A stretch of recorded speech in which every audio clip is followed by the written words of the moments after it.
সজনে শাক কে কেমনভাবে রান্না করো, কার কেমনভাবে ভালো লাগে জানি না বন্ধুরা। তবে আজকে আমি যে সজনে শাকের রেসিপি তোমাদের সাথে শেয়ার করছি, গ্যারেন্টি দিয়ে বলতে পারি ভাত একটু বেশিই খাবে। বিশেষ করে যারা ভর্তা প্রেমী, ভর্তা দিয়ে ভাত খেতে যারা পছন্দ করো, তো দেখতে থাকো ভিডিওটা। সজনে শাক আমি আজকে কেমনভাবে রান্না করছি।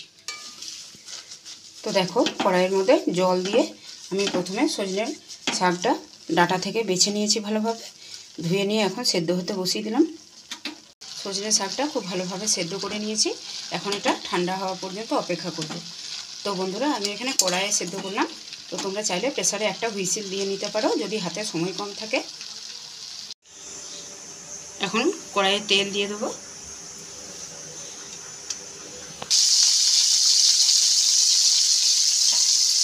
দিয়ে দিলাম তেলের মধ্যে কয়েক কোয়া রসুন। এর মধ্যে দিয়ে দেবো কয়েকটা পাকা লঙ্কা। সাধারণত আমি অন্যান্য ভর্তাতে শুকনো লঙ্কাই ব্যবহার করে থাকি, কিন্তু আজকে এই সজনে শাকের ভর্তাটাই আমি কাঁচা লঙ্কা পেকে গেছে সেরকম অবস্থায় ব্যবহার করছি।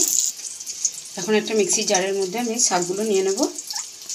শাকের মধ্যে দিয়ে দিলাম ভেজে রাখা রসুন ও লঙ্কা।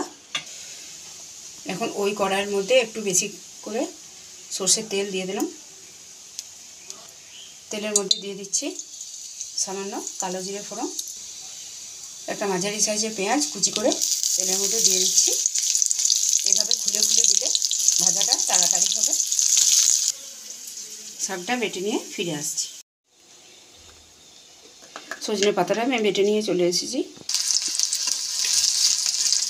পেঁয়াজটাও খুব ভালোভাবে ভেজে নিয়েছি।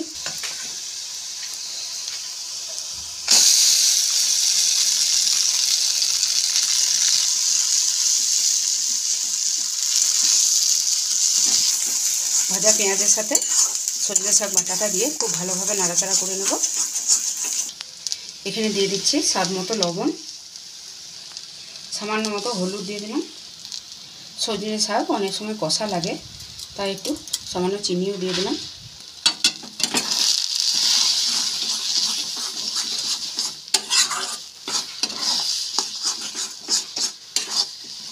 এই রেসিপিটা বানানোর সময় একটা জিনিস মাথায় রাখবে বন্ধুরা, শাকটা যেন একদম বুড়ো না হয়, কচি কচি রেখে নেবে। বিশেষ করে যখন সজনে ডাঁটা ফুলে যায়, সজনে ডাঁটার সিজনটা যখন ঠিক যায় ঠিক সেই সময় যে নতুন গাছে নতুন নতুন কচি কচি শাকটা বেরোয়, ঠিক সেই সময় শাকটা নেবে, তাহলে কিন্তু দুর্দান্ত স্বাদ আসবে এই ভর্তা রেসিপিটাতে।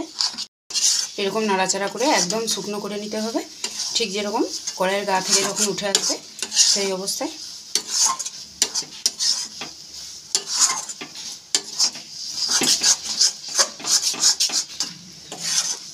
সজনে শাকের ভর্তা একদম তৈরি হয়ে গেছে।